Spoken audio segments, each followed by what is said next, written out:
नमस्कार दोस्तों, Saumya education YouTube channel में आप सभी का स्वागत है। साथियों, आज की वीडियो में हम देखेंगे कक्षा 9वीं हिंदी पाठ 3.2। पाठ का शीर्षक है अकेली। अकेली पाठ का आज अभ्यास के प्रश्न देखेंगे। इससे पहले की क्लास में हमने उसका सप्रसंग व्याख्या देखा था। ठीक है, तो चलिए आज देखते हैं अभ्यास के प्रश्न। चलिए शुरू करते हैं। प्रश्न पहला, 5 रुपए और अंगूठी को आंचल में बांधते समय बुआ के मन में क्या विचार चल रहे थे। ठीक है, 5 रुपए, देखो यहाँ पे 5 रुपए और अंगूठी, ठीक है, ये दोनों को बांधते समय, किसमें बांधते समय, आंचल में बांधते समय बुआ के मन में क्या विचार चल रहे थे। तो चलिए देखते हैं उत्तर। 5 रुपए और अंगूठी को आंचल में बांधते समय बुआ के मन में भी यह विचार आया कि यह अंगूठी मेरे मृत पुत्र, ठीक है, उसके मरे हुए पुत्र की निशानी है जिसे मैं शादी में देने वाली हूँ। लेकिन उस समय बुआ में उत्साह से बढ़कर कोई नहीं, यह विचार सामने आया। ठीक है, उत्साह से बढ़कर कोई नहीं था उस समय। तो ये सारे विचार उसके मन में आए। ठीक है, एक बार फिर से देखते हैं। 5 रुपए और अंगूठी को आंचल में बांधते समय बुआ के मन में यह विचार आया कि यह अंगूठी मेरे मृत पुत्र की निशानी है जिसे मैं शादी में देने वाली हूँ। लेकिन उस समय बुआ में उत्साह से बढ़कर कोई नहीं, यह विचार सामने आया। ठीक है, एक अंगूठी था जो उसके मरे हुए पुत्र की निशानी थी, उसको आंचल में बांधते समय बुआ के मन में जो भी विचार आया आपके सामने है। चलिए प्रश्न दूसरा देखते हैं। ठीक, प्रश्न दूसरा, सोमा बुआ अपने पति की प्रतीक्षा क्यों नहीं करती थी। ठीक है, सोमा बुआ अपने पति की, ठीक है, पति की प्रतीक्षा क्यों नहीं करती थी। चलिए इसका उत्तर देखते हैं। सोमा बुआ पति की प्रतीक्षा इसलिए नहीं करती थी क्योंकि वह 1 माह के लिए आते थे, फिर उनके जाने के बाद वह फिर से अकेली हो जाती थी। आखिर उसे अकेले ही रहना पड़ता था, तो 1 माह वह रहे न रहे क्या फर्क पड़ता है। ठीक है, सोमा बुआ पति की प्रतीक्षा, ठीक है, पति की प्रतीक्षा मतलब इंतजार इसलिए नहीं करती थी क्योंकि वह 1 माह के लिए आते थे। ठीक है, उसका पति क्या है, 1 माह के लिए आते थे, फिर उनके जाने के बाद वह फिर से अकेली हो जाती थी। 1 माह के लिए आते थे और 1 माह के बाद फिर से चले जाते थे, तो उनके जाने के बाद बुआ फिर से अकेली हो जाती थी।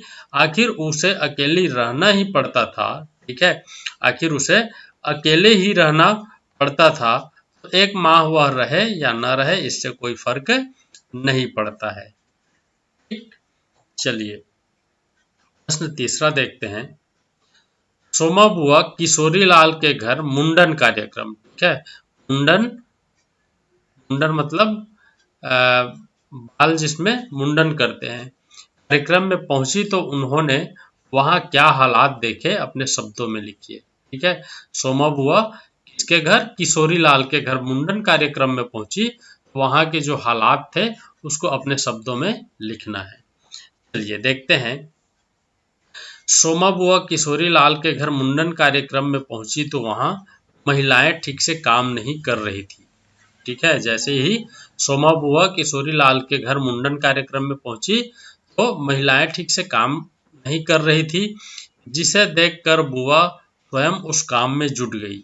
बुआ ने यह सब चीज देखा और किसी को बिना बोले वह काम में लग गई। गुलाब जामुन कम पड़ने वाले थे, ठीक है, खाने पीने का भी प्रबंध था जिसमें गुलाब जामुन बनाया गया था, वह कम पड़ने वाले थे, उसे तुरंत उसने बना दिए।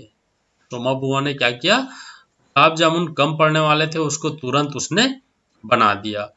कच्चे समोसे निकाले जा रहे थे। ठीक, जो समोसा बन रहा था वह क्या था, कच्चा था, ठीक से पका नहीं था, ऐसे निकाले जा रहे थे, उसे उसने ठीक करवाया। अर्थात किशोरी लाल के घर के कार्यक्रम को वह अपने घर के कार्यक्रम की तरह ठीक से करने के लिए स्वयं जुटकर करने लगी। ठीक है।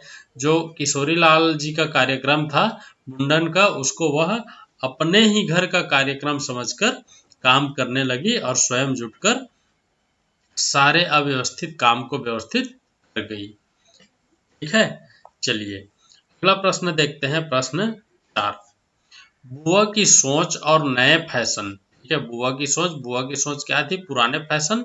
और आज की सोच क्या है? नए फैशन वाली सोच में आप किस तरह अंतर पाते हैं? ठीक है, कहने का तात्पर्य है पुराने फैशन और नए फैशन, ठीक है, में किस प्रकार का अंतर होता है। चलिए देखते हैं। बुआ की सोच थी कि शादी में श्रृंगारदान, जेवर या चांदी की चीज दूं। ठीक है, बुआ की क्या सोच थी? शादी में श्रृंगारदान, जेवर या चांदी की चीज दूं, किंतु लड़की नए फैशन वाली थी। ठीक है, किंतु लड़की नए फैशन वाली थी। देखो यहाँ नए फैशन वाली थी, उसे आज के फैशन के हिसाब से आधुनिक चीजें देना चाहती हूँ। ठीक है, उसे आज के फैशन के हिसाब से आधुनिक चीजें देना चाहती, किंतु यहाँ एक अल्प विराम रहेगा, किंतु उसके पास उतने पैसे नहीं थे। किसके पास? बुआ के पास। ठीक है, किंतु उसके पास उतने पैसे नहीं थे। बुआ पुराने जमाने की थी, इसलिए उसकी सोच पुराने तरीके की थी। और हम ड्रेसिंग टेबल, खाना खाने का टेबल, टेलीविजन, फ्रिज देने की सोचते हैं। आजकल हम क्या देखते हैं शादी में? ठीक है, डाइनिंग टेबल हो गया, ड्रेसिंग टेबल हो गया, टेलीविजन, फ्रिज, कूलर, अलमारी, ठीक है, ऐसे बहुत सारे चीजों को देते हैं। लेकिन बुआ क्या थी? पुराने फैशन वाली थी, पुराने सोच वाली थी। वह शादी में श्रृंगारदानी, जेवर या चांदी की चीज देना चाहती थी। ठीक, चलिए अगला देखते हैं।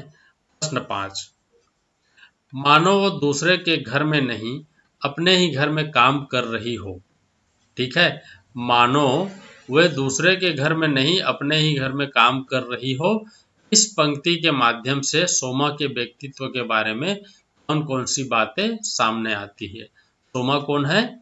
बुआ है। ठीक है, सोमा बुआ के व्यक्तित्व के बारे में कौन कौन सी बातें सामने आती है, इसको लिखना है। पाठ को आपने पढ़ा होगा, अच्छे से पता होगा कि क्या क्या बातें सामने आती है। चलिए देखते हैं उत्तर। बुआ मिलनसार व जुझारू थी। ठीक है, बुआ क्या थी? मिलनसार व जुझारू थी। ठीक, किसी के साथ भी घुल मिल जाती थी और किसी भी काम को करने में पीछे नहीं हटती थी, जुझारू थी। वे दूसरे के घर वे दूसरे घर के काम को भी अपने घर की तरह करती थी। चाहे किसी पड़ोस में हो या चाहे दूर के रिश्तेदार में हो, जो भी काम होता था वह अपने घर में काम है ऐसा समझकर काम करती थी, तथा सबके साथ मिलजुल कर करती। ठीक है, तथा सबके साथ मिलजुल कर काम करती, सबके साथ बहुत जल्दी घुल मिल जाती थी। तो ये बुआ के क्या थे? सोमा बुआ के व्यक्तित्व के खूबी थी। ठीक है, व्यक्तित्व उसका कैसा था? सोमा बुआ का मिलनसार व जुझारू थी, किसी का भी काम रहे वह अपना समझकर करती थी, सबके साथ मिलजुल कर काम करती थी और सबके साथ बहुत जल्दी घुल मिल जाती थी। चलिए ठीक है, प्रश्न 6वां देखते हैं। कहानी में आए पात्र सोमा बुआ के पति। कौन कौन से पात्र आए हैं? सोमा बुआ के पति, राधा भाभी। ठीक है, पाठ पढ़ रहे थे तब इसके बारे में भी पढ़े थे। विधवा ननंद। तीन चरित्र आए हुए हैं, 3 कैरेक्टर आए हुए हैं। ठीक है, उसी को पात्र बोलते हैं, उसी को क्या बोलते हैं? कैरेक्टर को पात्र बोलते हैं। व्यक्तित्व पर संक्षिप्त टिप्पणी लिखिए। ठीक है, संक्षिप्त टिप्पणी मतलब उसका सार लिखना है कि इनका चरित्र कैसा था, इनका व्यक्तित्व कैसा था। तो चलिए देखते हैं। सोमा बुआ के सन्यासी पति। ठीक है, अब सन्यासी क्यों कहा गया है? क्योंकि सोमा बुआ के पति जो थे अपने पुत्र की मृत्यु के बाद अधिकतर बाहर रहते थे, तीर्थ करते थे। देखो, एक महीने में एक बार आते थे। एक महीने नहीं, एक साल होगा। ठीक है, एक साल में एक बार आते थे। ठीक है, एक साल में एक बार आते थे। वे घर द्वार से दूर रहते थे। बुआ को अकेली छोड़कर बाहर रहते थे। ये महीने में नहीं आते थे, ये साल में एक महीने के लिए आते थे। ठीक है, साल में एक महीने के लिए आते थे। वे घर द्वार से दूर रहते थे, बुआ को अकेली छोड़कर बाहर रहते थे। सन्यासी पति कैसा था, आपको पता चल गया। उसी प्रकार राधा भाभी को देखते हैं। राधा भाभी सोमा बुआ की बहू थी। राधा भाभी सोमा बुआ की बहू थी। वह बुआ की सहायता करती। उसने समधी के घर शादी में जाने के लिए उसे सिंदूरदानी, एक साड़ी और एक ब्लाउज का कपड़ा दिया। ठीक है, बुआ को समधी के घर शादी में जाने के लिए राधा भाभी ने क्या दिया, एक सिंदूरदानी दिया, एक साड़ी दिया और एक ब्लाउज का कपड़ा दिया। ठीक है, देखो सिंदूरदानी क्या होता है, जिसमें सिंदूर रखते हैं। साड़ी आपको पता ही है, और एक ब्लाउज का कपड़ा दिया। ठीक है, जिससे बुआ अत्यंत प्रसन्न हुई। तीसरा देखते हैं, विधवा ननंद।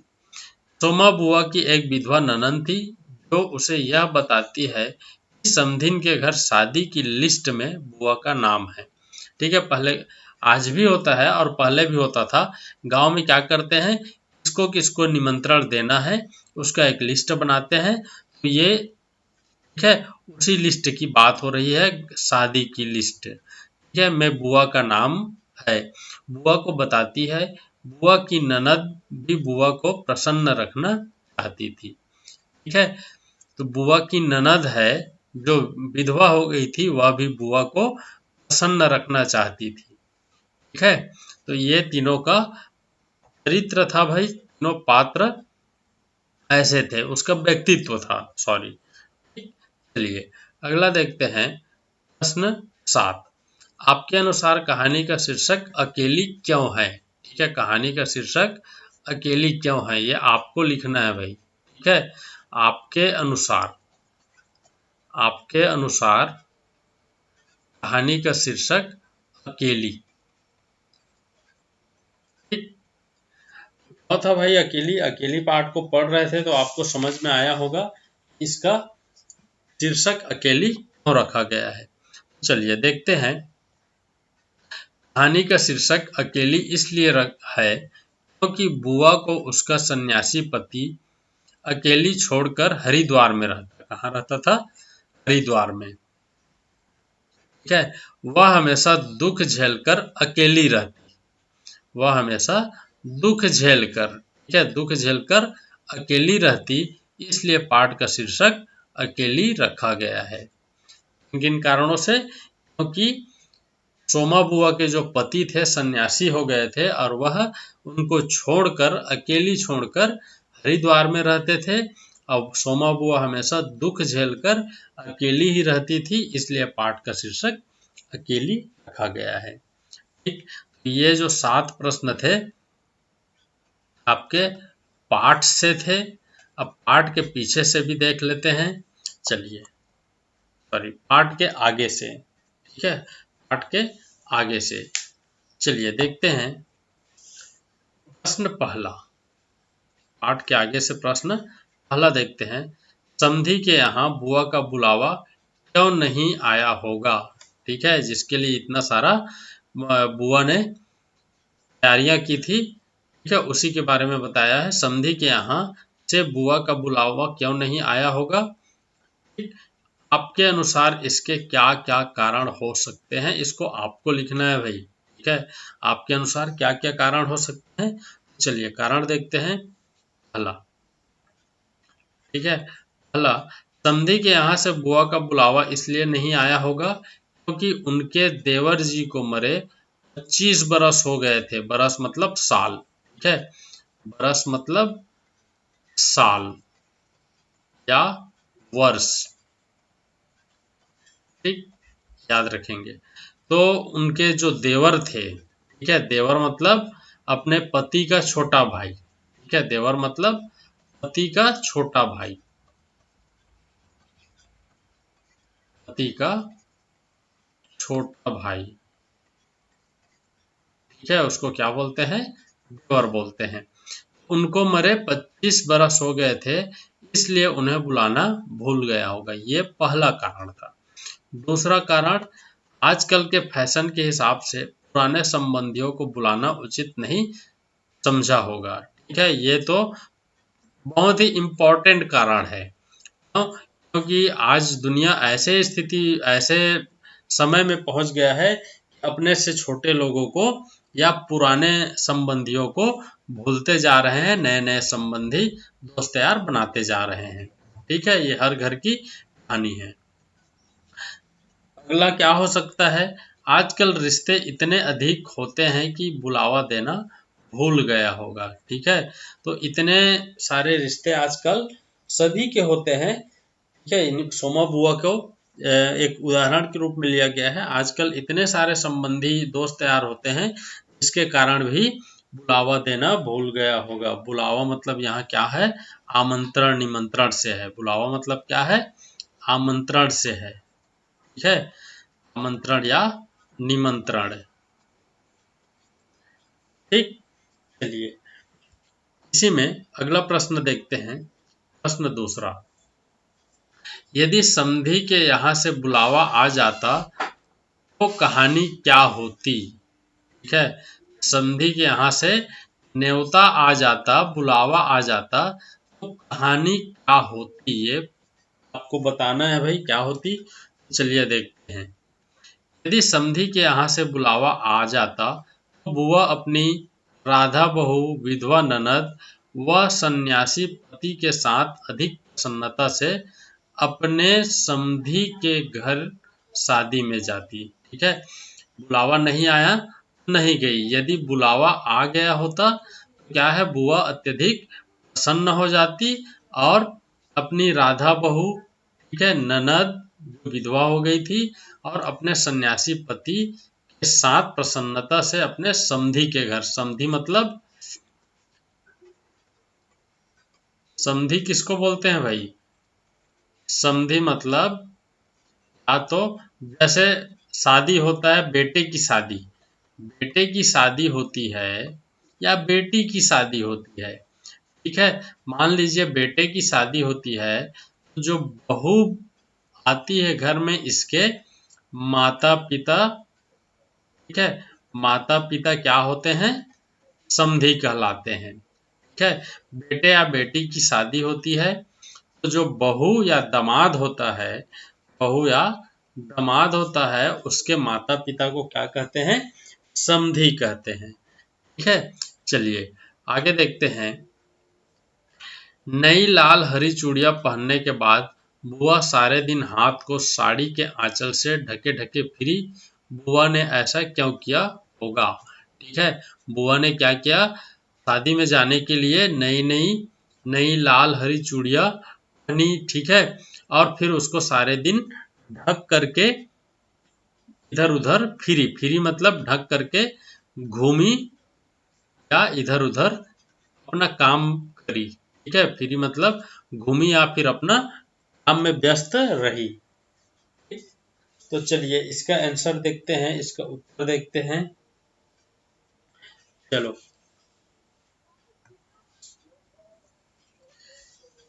उत्तर, नई लाल हरी चूड़ियां पहनने के बाद बुआ सारे दिन हाथों को साड़ी के आंचल से ढके ढके फिरी, क्योंकि बुआ इतने दिन में मटमैली चूड़ी को पहने रहती थी।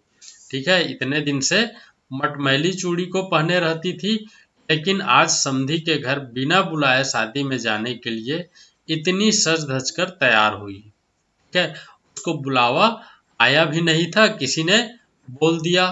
ठीक है, उसकी ननद ने बोल दिया कि उनका नाम है लिस्ट में, तो उसी से वह खुश हो गई और इतनी तैयारियां की कि नई नई चूड़ियां पहन करके सज धज करके तैयार होकर हुई। ठीक है, यह कोई देख लेगा तो क्या कहेगा, इसलिए बुआ ने ऐसा किया।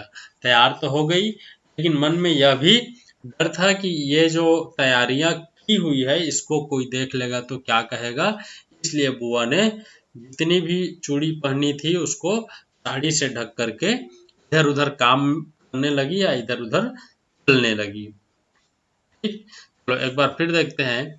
नई लाल हरी चूड़ियां पहनने के बाद बुआ सारे दिन हाथों को साड़ी के आंचल से ढके ढके फिरी, क्योंकि बुआ इतने दिन में मटमैली चूड़ी को पहने रहती थी। ठीक है, लेकिन आज समधी के घर बिना बुलाए शादी में जाने के लिए इतनी सज धज कर तैयार हुई, यह कोई देख लेगा तो क्या कहेगा, इसलिए बुआ ने ऐसा किया होगा। चलिए अगला प्रश्न देखते हैं। ठीक है, प्रश्न 4। शादी विवाह जैसे सामाजिक समारोहों में अक्सर व्यक्ति अपनी हैसियत से अधिक खर्च करता है और आर्थिक बोझ में दब जाता है। आपके अनुसार यह कहाँ तक उचित है? ठीक है, आजकल शादी ब्याह में केवल दिखावा हो गया है। हैसियत से अधिक खर्च। ठीक है, हैसियत से अधिक खर्च से क्या समझते हो? हैसियत से अधिक खर्च। ठीक है, तो इसका तात्पर्य यह है कि मान लो किसी व्यक्ति की आमदनी 100 रुपए है। ठीक है, 100 रुपए आमदनी है और 200 रुपए खर्च करता है। ठीक, 200 रुपए खर्च करता है। देखो आमदनी 100 रुपए, खर्च 200 रुपए, तो जो डिफरेंस है 100 रुपए का वो किसी से लेगा। ठीक है, मतलब उसके ऊपर क्या हो गया, कर्जा चढ़ गया, कर्ज लेगा, किसी से उधार लेगा। ठीक है, तो चलो इसका उत्तर देखते हैं। शादी विवाह जैसे सामाजिक समारोह में व्यक्ति को अपनी हैसियत के मुताबिक खर्च करना चाहिए। अधिक खर्च कर्ज लेकर करने से आने वाले समय में खुद को परेशानियों का सामना करना पड़ता है। ठीक है, अधिक अपनी हैसियत के अनुसार ही खर्च करना चाहिए, क्योंकि कर्ज लेकर करने से आने वाले समय में खुद को परेशानियों का सामना करना पड़ता है। कर्ज चुकाने में उनके खेत जेवर सब गिरवी रखे जाते हैं या उन्हें बेचना पड़ता है। ठीक है, कर्ज का दबाव इतना बढ़ जाता है कि उनके खेत को, जेवर को या अन्य जो कीमती वस्तु है उसको या तो गिरवी रखते हैं या फिर उन्हें बेचना पड़ता है, और कर्ज से लदकर सारी कमाई कर्ज चुकाने में ही चली जाती है। इसलिए अधिक खर्च न करके उतना ही खर्च करें जितना स्वयं द्वारा चुका सके। ठीक है, तो ये जो कर्ज है, कर्ज आदमी को क्या करता है, मजबूर कर देता है खेत बेचने में, जेवर बेचने में, गिरवी रखने में, कीमती वस्तु को बेचने में। तो इसलिए क्या करना चाहिए, आदमी को उतना ही खर्च करना चाहिए जितना उसका हैसियत है। ठीक है, और जितना स्वयं के द्वारा चुका सके। तो इस प्रकार इस चैप्टर का जो पार्ट के आगे से था वह भी प्रश्न हमने कंप्लीट कर दिया। ठीक है, और इसमें कुछ भी आपको समझ में नहीं आया होगा, आपको कुछ भी समझ में नहीं आया होगा तो आप बिल्कुल कमेंट बॉक्स पर कमेंट कर सकते हैं। इसका पीडीएफ चाहिए तो भी बताना, वो भी हम आपको प्रोवाइड कर देंगे। आप हमारे टेलीग्राम चैनल से जुड़ जाइएगा। ठीक है, और वहां पर इसका पीडीएफ आपको मिल जाएगा। चलो आज के वीडियो में बस इतना ही। नेक्स्ट वीडियो में फिर नई वीडियो के साथ या नई जानकारी के साथ आपके सामने आएंगे। धन्यवाद।